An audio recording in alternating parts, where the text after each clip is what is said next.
You ask Tiger to solve. This deals with linear equations with one unknown. The final result is x equals -64/3. Let's solve it step by step. Simplify the expression. Simplify the arithmetic. Group all constants on the right side of the equation. Subtract 16 from both sides.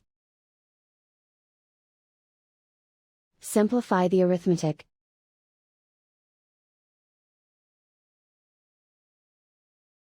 Isolate the x. Multiply both sides by inverse fraction 4/3. Group like terms.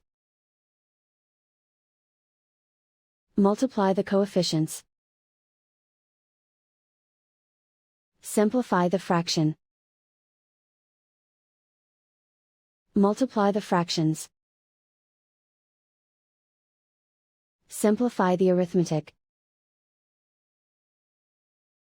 And so the final result is x equals -64/3.